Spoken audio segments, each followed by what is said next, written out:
Muito bem, meus irmãos e irmãs, aqui presentes na Canção Nova, e você que nos acompanha de todo o Brasil por esses meios de comunicação, a pregação de hoje com certeza é direcionada a todos e a cada um de nós.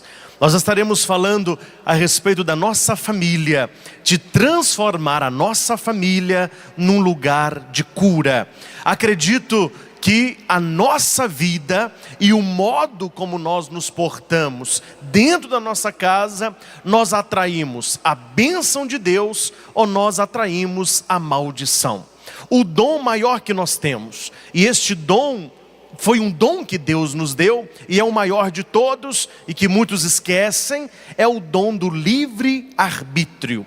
Nós somos livres para ir ou ficar, para escolher ou não, para falar ou calar. E nos esquecemos tantas vezes que o nosso livre-arbítrio dentro da nossa família é pré-condição para a graça de Deus.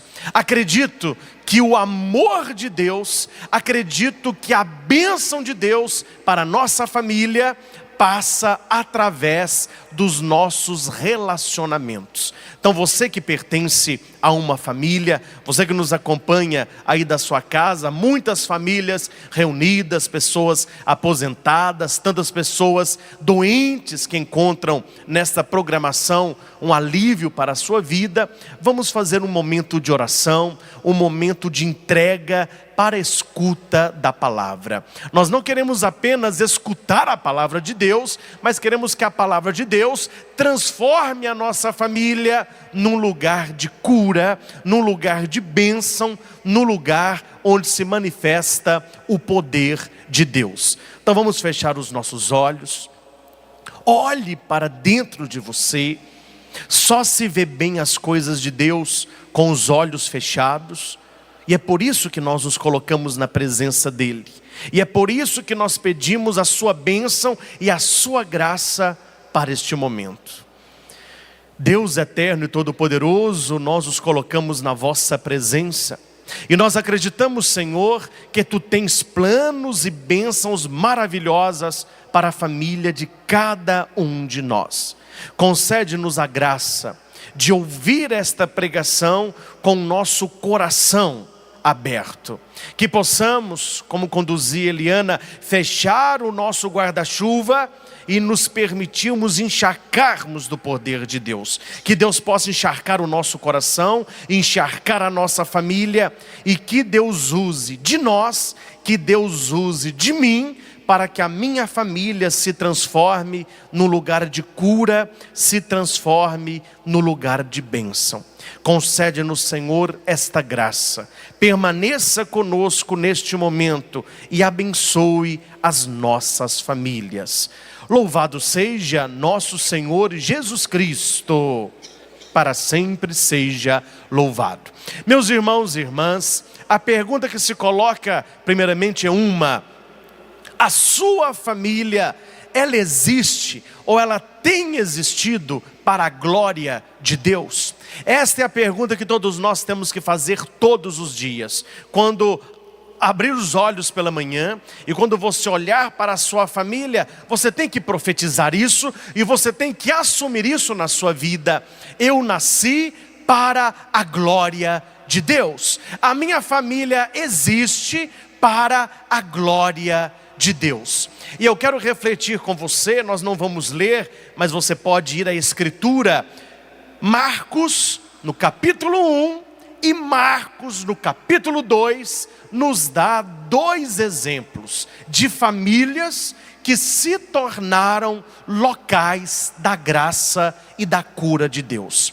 Muitos de nós pedimos bênçãos, muitos de nós pedimos libertação, muitos de nós temos anseios que Deus possa realizar obras grandiosas através da nossa família. Isso é um fato, mas é necessário que você saiba qual caminho eu devo percorrer para que a minha família seja um lugar de cura. Quais são os sinais de que a minha família está preparada para receber a bênção de Deus? Tenho acompanhado muitos casais, tenho acompanhado muitos jovens e todos me trazem anseios de uma família melhor. E são pessoas muitas vezes de igreja, são pessoas que até rezam, são pessoas que buscam, mas não estão vendo ainda a graça de Deus se manifestar. Começo com Marcos capítulo 1, versículo 29 ao 31. Todos conhecem a cura da sogra de Pedro. Quando Pedro encontra com Jesus, e a Bíblia usa esta palavra, ele tem pressa de levar até Jesus as enfermidades da sua casa, no caso da sua sogra. E olha que hoje em dia, todas as vezes que nós falamos em rodas de conversa, principalmente em piadas, a palavra sogra aparece como algo em muitas famílias indesejável. E nós vemos que na palavra de Deus, Pedro transforma a sua casa em local de cura, porque ele se preocupa não apenas consigo, mas ele se preocupa com os outros que não estão bem. Este é o primeiro ponto para que a sua família seja abençoada. Você parar de olhar apenas para o seu umbigo e se preocupar com as pessoas que estão na sua casa. Se ocupar um pouco da vida do outro. Há um ditado muito antigo latino que diz que a família abençoada é aquela que os membros têm prazer de passear no coração do outro. Quanto tempo que você não passeia no coração do seu marido? Quanto tempo que você não passeia no coração dos seus filhos? A nossa família é local de encontro. Se você pudesse dar uma nota para a sua família, qual nota você daria? Você que está aqui na Canção Nova, não diga para os outros, mas reflita. Se eu pudesse ir hoje, na verdade, dar uma nota para a minha família, qual a nota que a minha família receberia? E você que nos acompanha em casa, qual a nota que essa família aí tem? Essas pessoas que estão ao seu redor, qual é a sua nota para a sua família? Qual é a sua nota para você? Sabemos que de 3 para baixo é muito pessimista, não está uma nota tão pequena assim não. Mas de 9 para cima, você está iludido, meu filho. Não fica achando que você está bom demais. Nós precisamos ter a certeza que não estamos tão ruins, mas que podemos ser pessoas melhores. Nós temos vários tipos de família. Nós temos famílias que parecem um circo.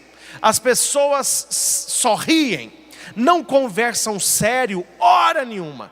Quando você leva um problema, geralmente alguém transforma o problema em piada. Nós temos famílias que nos lembram cemitério. É um silêncio sepulcral. Ninguém conversa um com o outro, o marido não dialoga com a esposa não tem mais aquele carinho com o marido, os filhos não conversam com os pais não aconselham mais os filhos. Nós temos famílias que parecem tribunal de justiça, um só fica acusando o outro. A culpa é sua, a minha vida está ruim por causa de você, foi você que erra, é você que tem que mudar. Agora nós temos famílias que parecem um pomar, cada um carregado de frutos, cada um colabora com o crescimento do outro, oferecendo o seu melhor.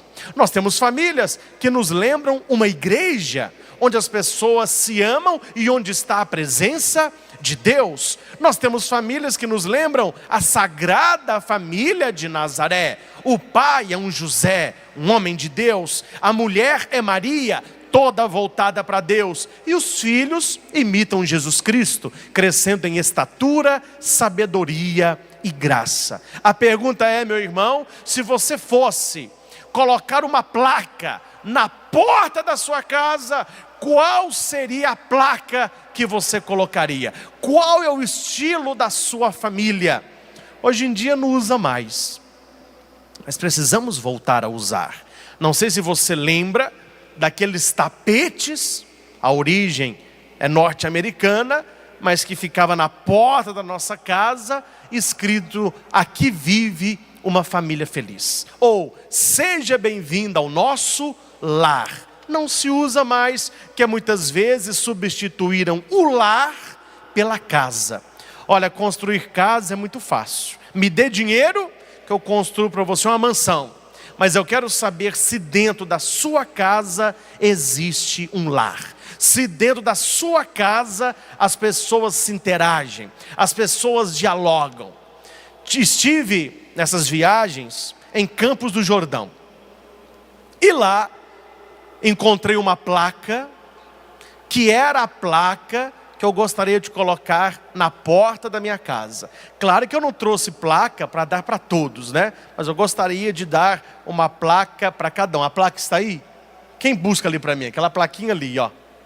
Eles vão trazer para mim aqui.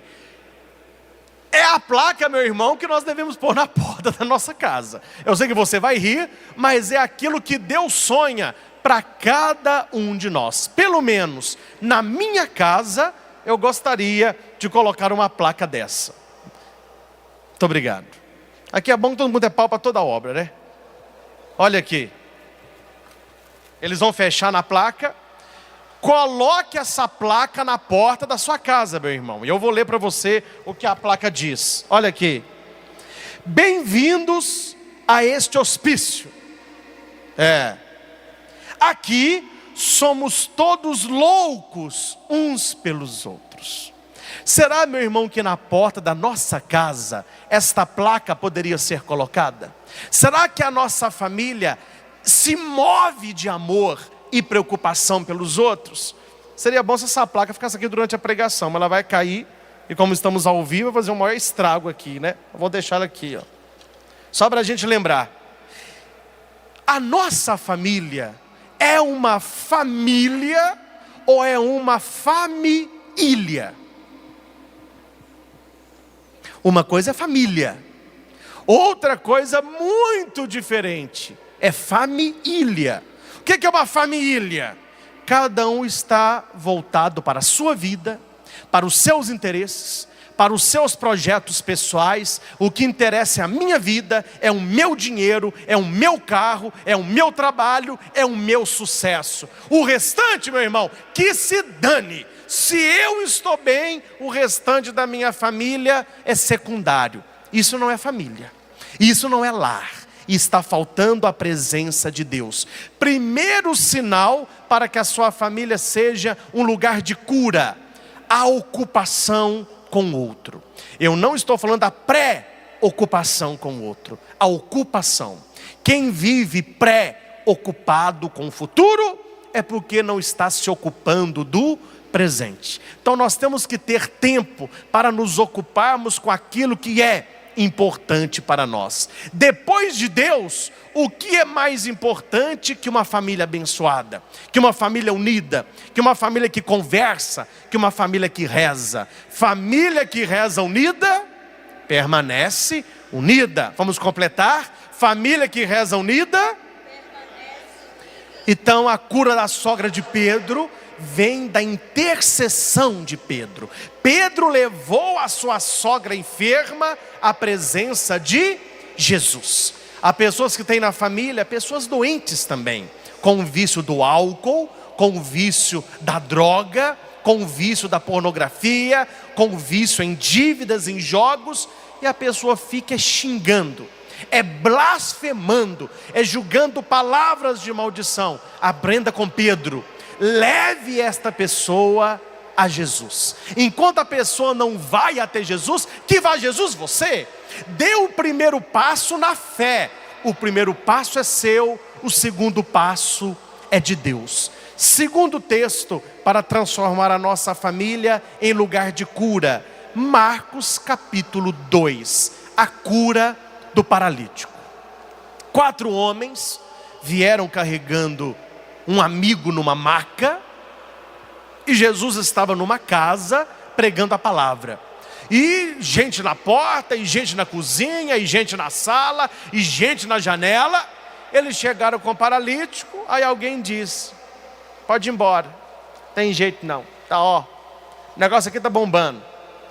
Mas eu trouxe ele para Jesus tocar. eu o trouxe para Jesus curar, eu o trouxe para escutar a palavra de Jesus. Interessante. Será que essas pessoas que estavam naquela casa, escutando Jesus, estavam escutando pelo ouvido ou pelo coração? Porque o normal seria: abra caminho para que o paralítico possa chegar até Jesus. Meus irmãos, não basta estar perto de Cristo, se a nossa presença perto dele impede que outras pessoas cheguem. Você que trabalha na sua paróquia, você que trabalha na sua comunidade, você que ajuda o padre aí onde você atua, meu irmão, não vamos transformar a nossa pastoral, a nossa igreja em panela, em certos lugares até caldeirão. Quem está não sai, quem não está não entra. Marcos 2 está nos ensinando como não deve ser a nossa comunidade. Não, aqui está cheio, aqui não cabe, o paralítico ele tem que ir embora. Mas aqueles amigos, eles não desistem. Temos uma barreira, mas barreira foi feita para ser vencida. Vamos inventar um outro meio, mas que este paralítico possa chegar até Jesus. Eles subiram em cima da casa, eles abriram o teto e eles desceram aquele paralítico. E Jesus, vendo a fé daqueles homens, olha que a palavra diz isso. Jesus não viu a fé do paralítico, que não foi o paralítico que foi, ele foi levado. Há muitas pessoas da nossa casa que não procuram a Deus, e você sabe que não procuram. Elas não vão à missa, elas não rezam, elas não querem saber da palavra. Então é você que tem que levar. Se você não levar fisicamente, leve espiritualmente, como sacerdote. O que é o padre? É aquele que leva o povo a Deus e que traz Deus ao povo. Você deve levar a sua família para Deus.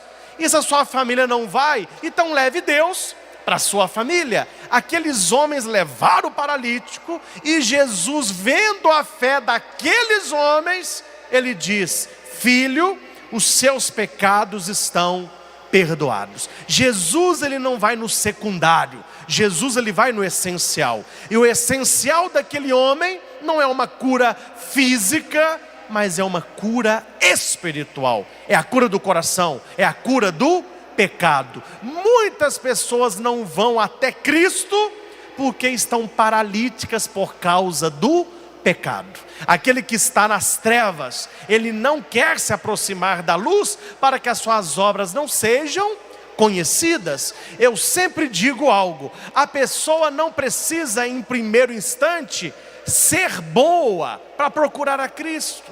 Ela tem que procurar a Cristo para que Cristo a torne uma pessoa melhor. Ah, padre, quando eu parar de beber, eu vou procurar a Cristo. Quando eu parar de cometer adultério, eu vou procurar a Cristo. Quando eu parar de roubar, não, meu irmão, você está pegando o caminho contrário. Não é você ser bom para procurar, é você procurar para ser bom. O caminho é inverso. E eles criticam Jesus. Quem que é esse que está perdoando pecado? Não perdoa pecado nada. Quem perdoa pecado é Deus.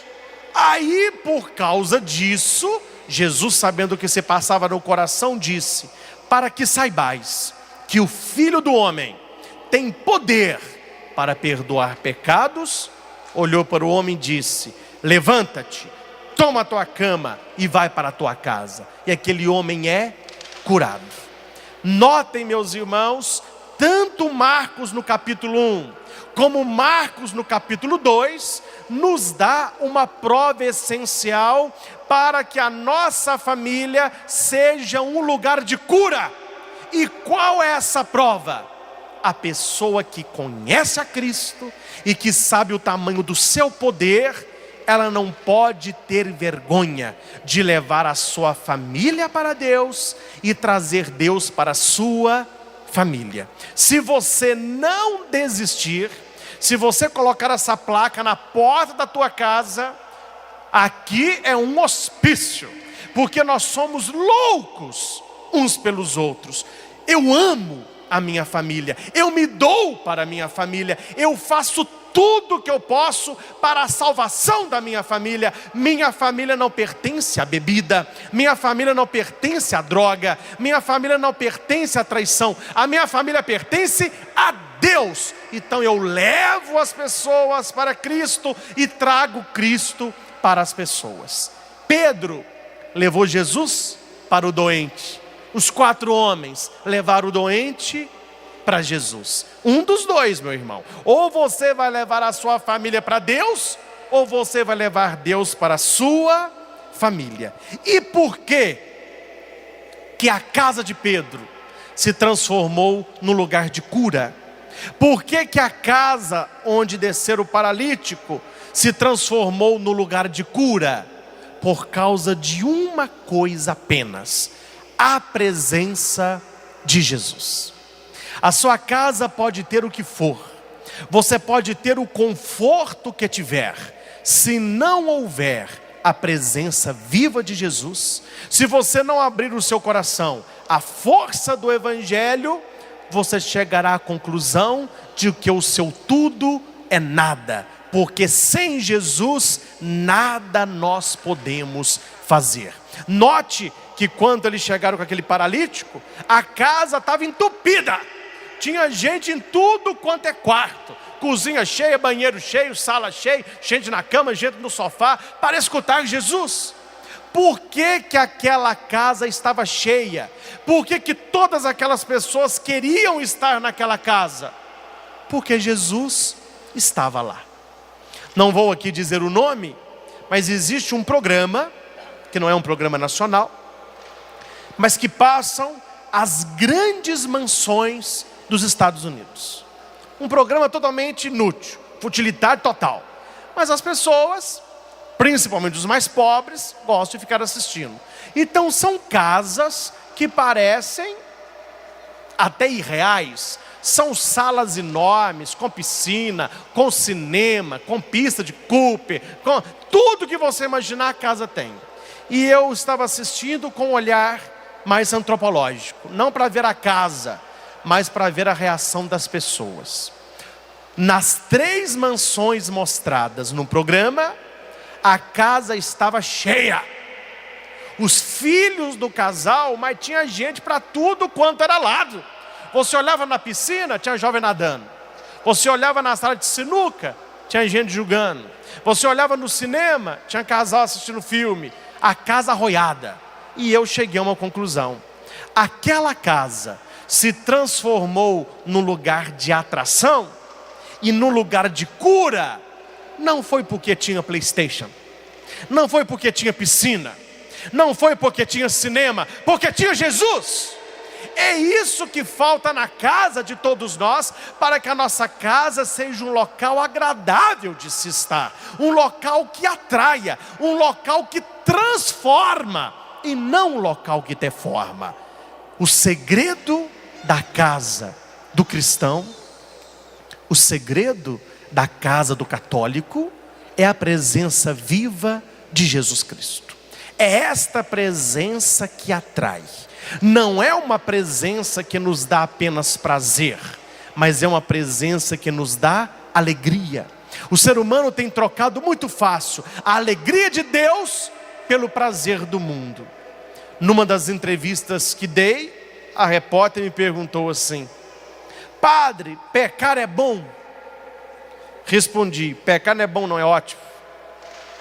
Se pecado fosse ruim, o trabalho da igreja estava feito, ninguém ia querer. Como o pecado é muito bom, é que ele tem uma atração. Mas eu não parei a minha resposta aí, aqui eu dou um passo a mais.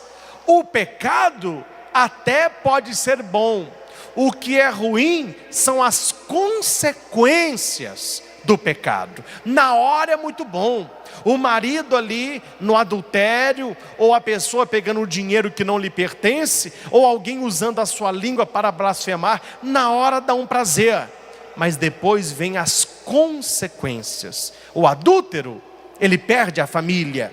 O que estava roubando, ele perde o trabalho. O que estava falando, ele perde a credibilidade. O pecado em si é bom, mas a consequência do pecado é terrível. É por isso, meus irmãos, que nós temos alguns sinais para que você veja se Jesus está ou não na sua casa. Quais são os sinais de que Jesus está dentro da minha família? Alguém aqui já viu a gripe? Ninguém nunca viu a gripe? Também nunca vi a gripe. Prazer, eu sou o Padre Cristian. Prazer, eu sou a gripe. Não conheço. Mas como que eu sei quando alguém está gripado? Pelos sinais.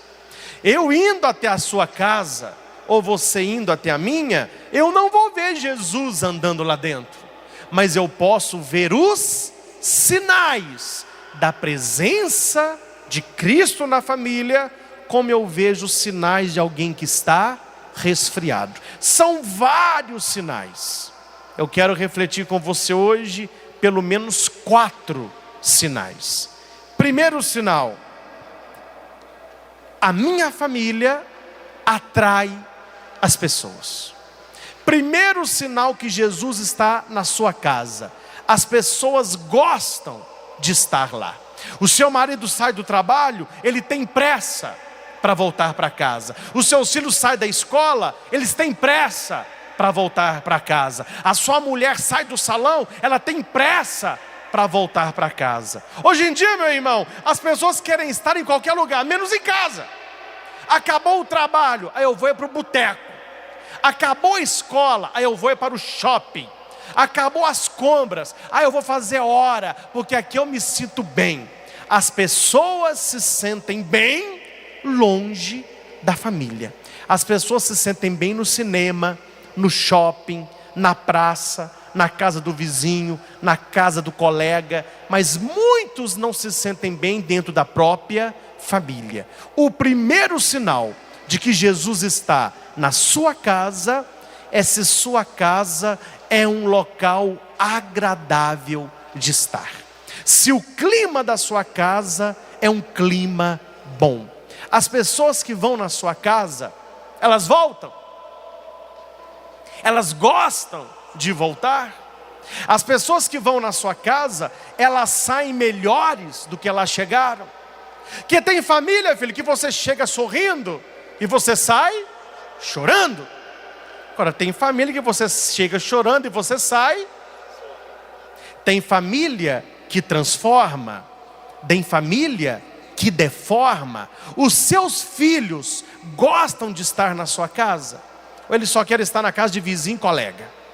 O seu marido tem prazer de chegar do trabalho e encontrar você, que é esposa. A sua esposa tem alegria de voltar para casa, sabendo que vai encontrar você como marido. Os seus pais têm alegria de estar em casa, quando você está na sua casa. Nós devemos transformar a nossa família num local de bênção. Meu irmão, aonde Jesus está, as pessoas melhoram. Vamos repetir isso? Aonde Jesus está, eu não estou julgando, mas você sabe que nós estamos falando a verdade. Há pessoas que rezam, mas não melhoram, pioram. Há um problema aí, porque onde Jesus está, as pessoas melhoram, as pessoas não pioram. Eu me torno mais caridoso, eu me torno mais paciente, eu passo a aceitar o outro como o outro é, eu não fico implicando com o outro, eu não fico apenas apontando o defeito do outro. A minha vida na família não é uma eterna cobrança, eu não fico preocupado em receber, mas eu quero compartilhar, eu quero dar. As pessoas que trazem Jesus no coração, elas têm que melhorar. E a nossa carteira de identidade cristã, a nossa carteira de identidade católica, é a salvação como graça, mediante a fé em Jesus Cristo, com a prática das boas obras. Nem todo aquele que me diz Senhor, Senhor, entrará no reino dos céus, mas entrará aquele que faz a vontade do meu Pai que está nos céus. Tem muita boca, tem muita língua, tem muita palavra e tem pouca ação. Nós devemos mostrar para a nossa família que nós amamos e que nós acreditamos não pela nossa boca, mas pelas nossas mãos. Nós devemos mostrar que nós queremos que o outro seja melhor. Eu me preocupo com que o outro seja mais humano, e o ser humano se transforma na sua ação em ser divino. Muitas pessoas querem a todo custo mostrar que são anjos. Então, meu irmão, você está no lugar errado. Nós somos humanos, e a beleza do ser humano é ser dependente de Deus. A beleza do ser humano é partilhar na minha família aquilo que eu tenho de melhor. Havia um mendigo, e esse mendigo chegou essas feirinhas, né? E falou assim: com licença, me dá comida. O que você quer? Pode escolher? Eu quero um pão daquele ali com uma salsicha. Aí ele pegou o pão, colocou o molho e colocou a salsicha e deu para o homem. O homem sentou na praça, chamou o totó, vem um cachorrinho, ele tira a salsicha toda e dá para o cachorro. E ele come o pão molhado. O homem não aguentou, saiu da sua venda e foi lá tirar satisfação. Mas o que é isso? Você está louco? Eu te dou um cachorro quente e você na minha frente pega a salsicha e dá para o seu cachorro comer, e você vai comer agora pão molhado? E ele, abraçado com o cachorro, respondeu assim: para o melhor amigo, o melhor pedaço. Qual é o pedaço da sua vida que você tem dado para a sua família? Você tem dado para a sua família o melhor ou o pior? Você tem dado para a sua família as suas qualidades ou seus defeitos? Para os melhores amigos, os melhores pedaços. E os nossos amigos primordiais são a nossa família. Família de coração e família de sangue.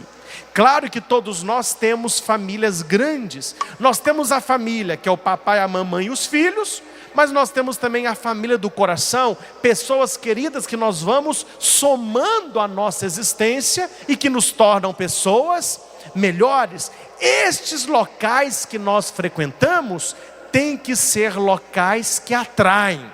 Onde Jesus está, as pessoas gostam de estar.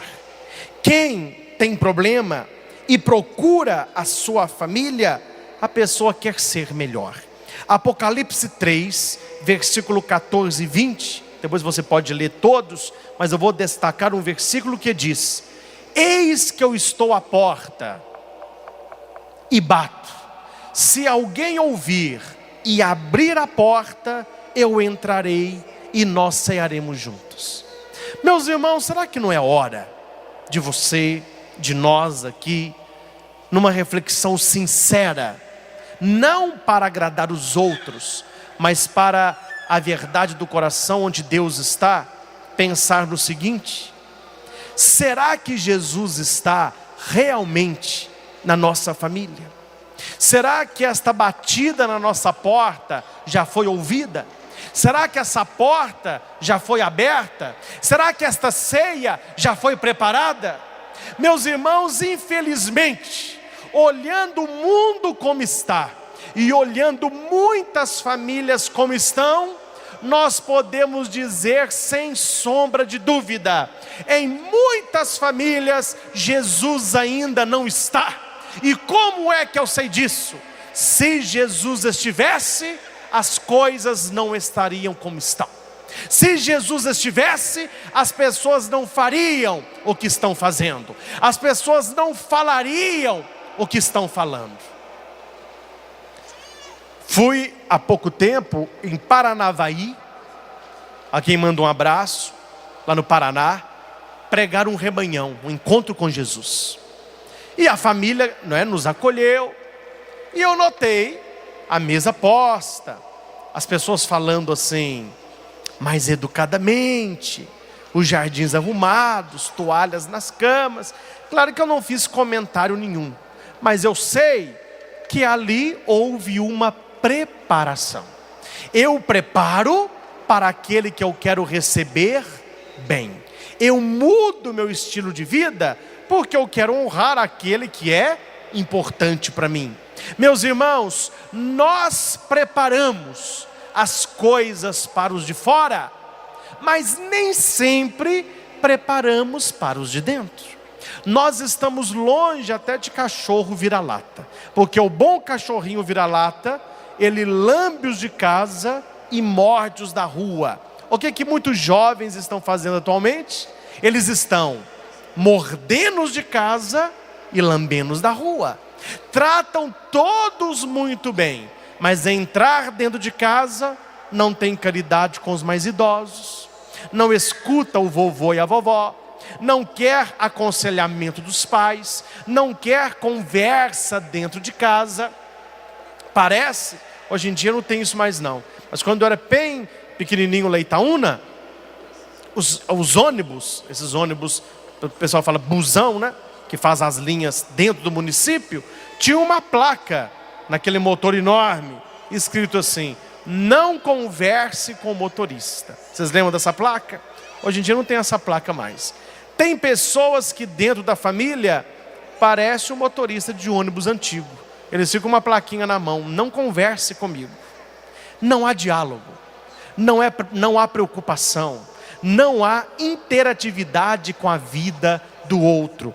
Onde Jesus está, as pessoas se tornam melhores. Mas padre, é a reclamação número 1 que eu ouço das mulheres: Padre Cristo, que foi, minha filha? Meu marido te traiu? Não. Tá bom comida dentro de casa? Não, até que ele põe tudo direitinho. Não está trabalhando? Não, não trabalha, é honesto. Qual que é o seu problema? 99%. Meu marido não conversa comigo. Não há diálogo dentro da minha casa. Aí eu falo para ela sem sombra de dúvida: sabe por que o seu marido não conversa com você? Sabe por que a sua família não dialoga? Porque falta oração. Seu marido não tem que primordial ficar preocupado em conversar com você. Você acha, meu irmão, responda para mim a verdade, você acha que quem não tem tempo de conversar com Deus vai ter tempo de conversar com a mulher? Quem não gasta tempo conversando com Deus vai ter tempo de conversar com o filho? Quem não conversa com Deus vai ter tempo de dar atenção para o marido? É por isso que eu acredito que a minha espiritualidade, ela passa através dos meus relacionamentos. E o modo como eu trato as pessoas revela o modo como eu me relaciono com Deus. O modo como você se relaciona com Deus determina o modo como você vai se relacionar com as pessoas. Porque a palavra me diz: aquele que diz que ama a Deus, que não vê, mas não ama o irmão que vê, é o quê? Mentiroso. Então as nossas famílias têm que abandonar a mentira e começar a praticar a verdade. Apocalipse capítulo 3, versículo 19 nos diz: reanima o nosso zelo, Senhor, e dá-nos o dom da conversão. Reanima, Senhor, o nosso zelo pela nossa família, o meu zelo pelo meu esposo, o meu zelo pelos meus filhos, o meu zelo pela minha esposa, o meu zelo pela minha família. Reanima, Senhor, o meu zelo e dá-nos o dom da conversão. Converte a minha família, converte, Jesus, o meu casamento, converte os meus filhos. O que é conversão? Conversão é metanoia. Metanoia é mudança de mentalidade, mudança de direção, mudança de comportamento. A família que se converte, conversão, perversão. Perversão é para fora, conversão é para dentro. A sua família muitas vezes tem fé em Jesus, e eu não duvido disso, mas está faltando fé nos outros. Está faltando a esposa acreditar mais no marido. Está faltando o marido acreditar mais na esposa. Está faltando os filhos acreditarem e confiarem mais nos pais. Está faltando os pais acreditarem nos filhos. Ah, padre, o senhor falar é muito fácil. Vai lá para casa para o senhor ver. Meu irmão, não fique reclamando, mas passe a agir. O que muda a nossa vida não são as nossas palavras. O que vai mudar a sua família não são as suas palavras, são as suas orações e as suas ações. O que é oração? Orar e ação. São os dois. Nenhum sem o outro, nem o outro sem um. Tem gente que reza demais, mas não tem ação. A família não converte. Tem gente que só tem ação. Padre, eu ajudo o que eu posso, eu faço. Está rezando? Não vai funcionar. Oração é orar e ação. Orar, levar a sua família para Deus. Ação, puxar Deus para a sua família. Segundo sinal que Jesus está na sua casa: o perdão. Quando o paralítico ele desce, Jesus, hops, levanta. Não foi isso. Seus pecados estão perdoados. Você quer que a sua família seja um lugar de cura? Você que está nos assistindo, você quer que a sua família seja um lugar de cura? Não viva de passado, porque você não é museu. Primeira coisa para que Deus abençoe a nossa casa: largando as coisas passadas, eu me jogo para as coisas futuras, aonde Deus está. Meu irmão, o perdão é pré-requisito para a cura da sua família. Tem gente que só lembra do passado. Ah, o meu marido me traiu, o meu filho fez isso, a minha mãe. Meu irmão, largue o passado, perdoe, perdonare, se doe novamente, acredite novamente, aposte novamente, confie novamente. Não viva do passado. Águas passadas não movem moinhos. Viva um presente renovado para você ter um futuro abençoado. Não viva de coisas passadas. Não feche na sua casa a porta do perdão. Deixa a porta do perdão aberta. Deixa a porta do perdão escancarada. E lembremos da placa novamente. Esta casa, padre, é um hospício. Aqui é um hospício, porque nós somos todos loucos uns pelos outros. Quem ama, perdoa. Vamos repetir? Quem ama, perdoa. Eles me falaram num congresso de família que eu participei: padre, é verdade que quem ama não trai? Falei, isso aí eu não vou entrar no mérito não. Minha frase é outra. Não estou interessado que quem ama não trai. Estou interessado em quem ama perdoa. O perdão é o principal. O perdão é o essencial. Terceiro sinal de que Jesus está na minha casa é a cruz. Ali nós temos uma cruz. E a cruz nos lembra dois relacionamentos: o relacionamento vertical e o relacionamento horizontal. Eu e Deus, eu e os outros. Nas minhas orações, eu tenho que lembrar da minha família, para que quando eu estiver com a minha família, eu lembre das minhas orações. Não podemos separar a nossa fé da nossa vida. O modo como eu me relaciono com Deus determina o modo como eu vou me relacionar com as pessoas da minha casa.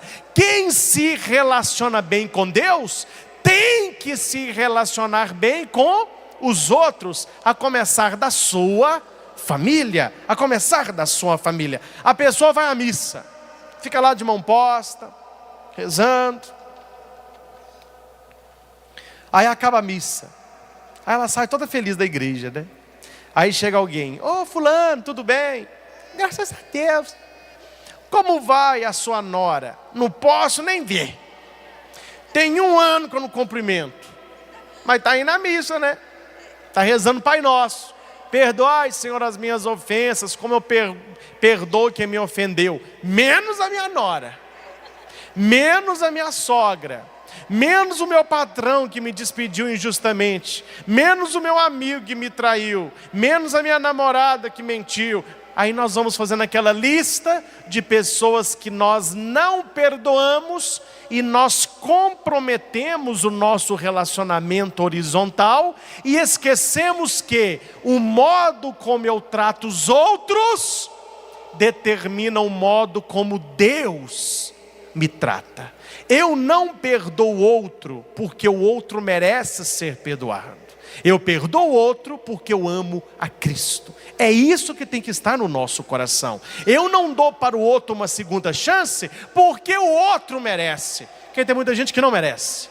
Mas nós damos a segunda, a terceira, a quarta, porque Jesus nos dá chances infinitas. Eu não quero que Jesus me trate como eu trato os outros. Porque com os outros eu sou muito rígido, mas eu quero que Ele seja comigo misericordioso. Então vamos mudar as nossas relações. Vamos tratar os outros da mesma maneira como eu quero que Deus me trate. A começar da nossa família. Meu irmão, não me importa o modo como sua família se encontra. Não interessa o modo como a sua família está. Me interessa você. Você que é de Deus. Você que reza. Você que busca. Você que confessa. Você que conhece a palavra. Comece a dar o primeiro passo você. Dê o primeiro passo, que Deus dará o segundo passo.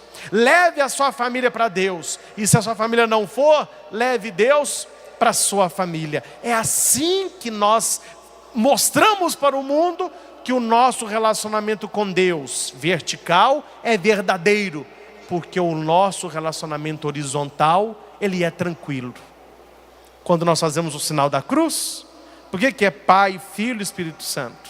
Por que o Pai aqui? E não é na boca, não é no olho, não é no ouvido. Porque o Pai é criador. E a origem de tudo é aqui, ó.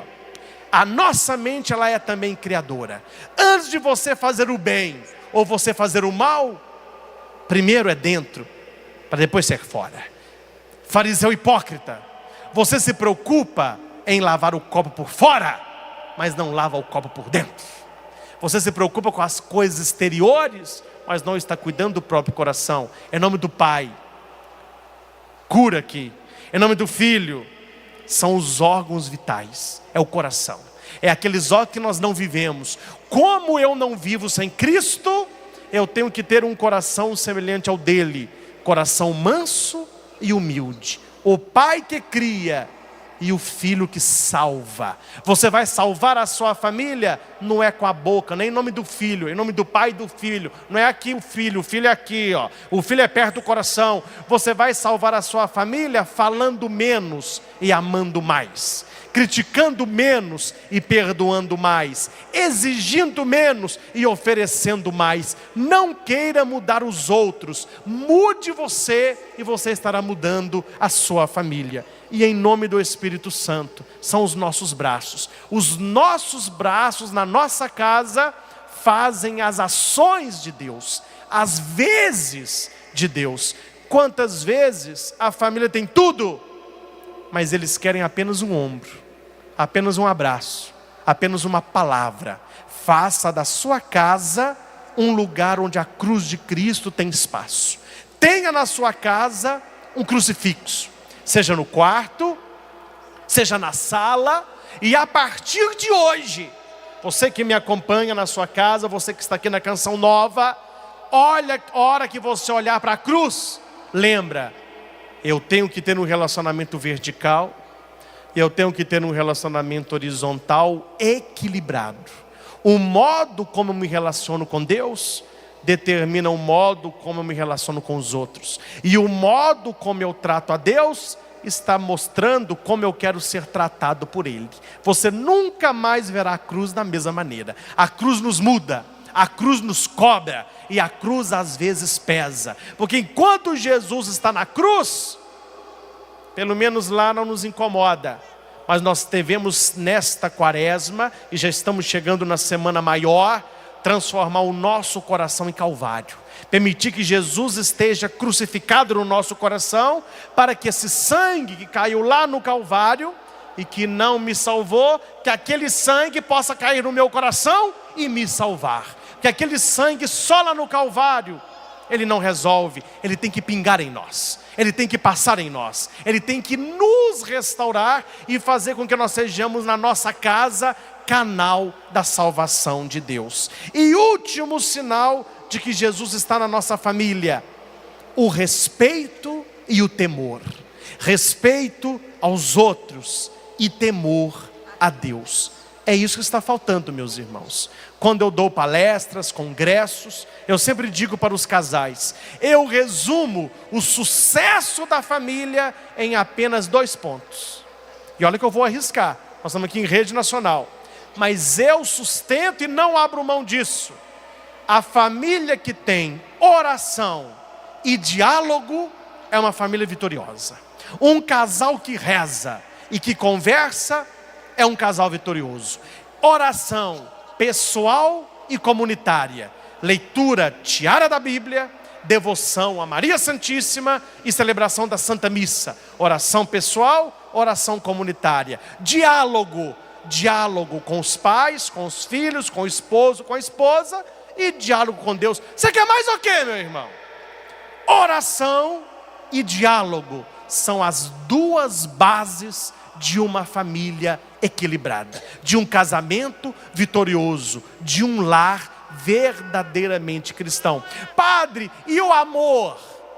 O amor já é pressuposto, que quem não ama não ora, quem não ama não dialoga. E a fé é pressuposto, quem não tem fé não ora, quem não tem fé não conversa com Deus. Então é preciso que você exercite a oração e que você exercite o diálogo. Olha, certa vez tinha um pai que ele foi pescar.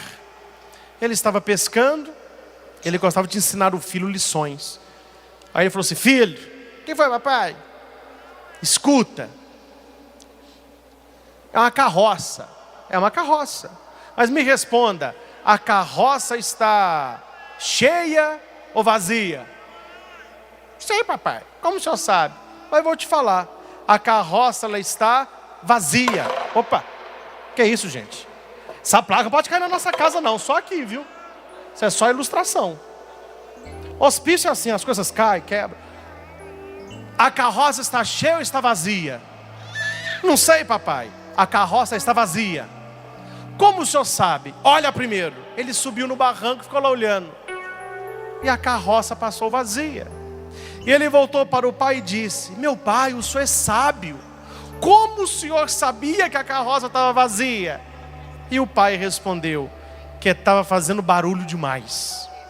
A pessoa que está vazia, ela faz barulho demais. Ela incomoda demais. Ela fala demais. Ela julga demais. Ela cobra demais. E ela ama de menos. Meu filho, aprenda a lição. Não seja na nossa casa e não seja na sua família, quando você casar, uma carroça vazia, mas se encha de Deus. Onde Deus está, nada falta. É a lição que Deus tem para nós nessa tarde. E nós vamos finalizar com Utopia, essa canção que se tornou um marco na nossa religião católica, na nossa fé cristã. Pode ter tudo na sua casa, mas se não tiver o diálogo, uma presença de um pai, uma presença de uma mãe e a presença de Deus, a sua família pode ser qualquer coisa, filho, mas está longe de ser um lar abençoado por Deus. Então vamos cantar esta canção, manifestando o sonho que não é apenas utopia, mas que é realidade na vida de todo aquele que crê. Das muitas coisas do meu tempo de criança, guardo vivo na lembrança o aconchego do meu lar. No fim da tarde, quando tudo se aquietava, a família se ajuntava lá no alpendre a conversar.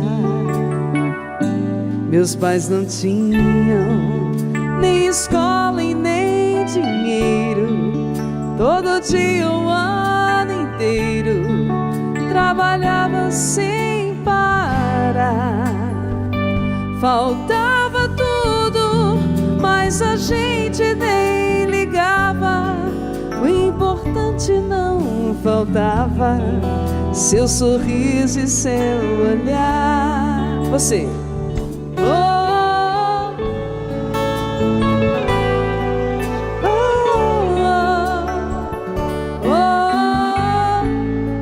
Força! Eu tantas vezes vi meu pai chegar cansado, mas aquilo era sagrado. Um por um ele apagava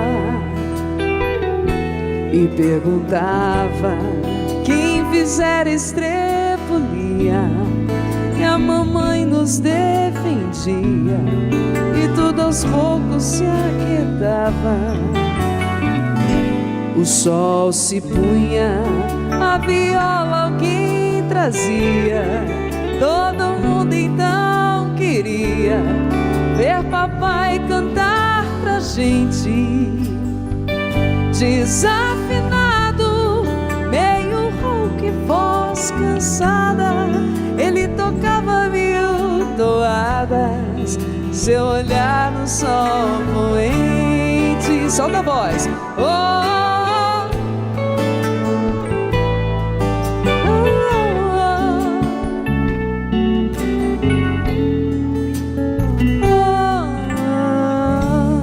Correu o tempo? Correu o tempo, e hoje eu vejo a maravilha de se ter uma família, quando tantos não a têm. Agora falam do desquite ou do divórcio. O amor virou consórcio, compromisso de ninguém.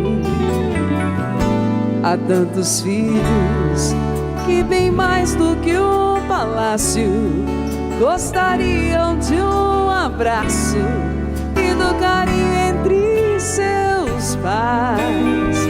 Se os pais se amassem, o divórcio não viria. Chame a isso de utopia. Eu a isso chamo paz.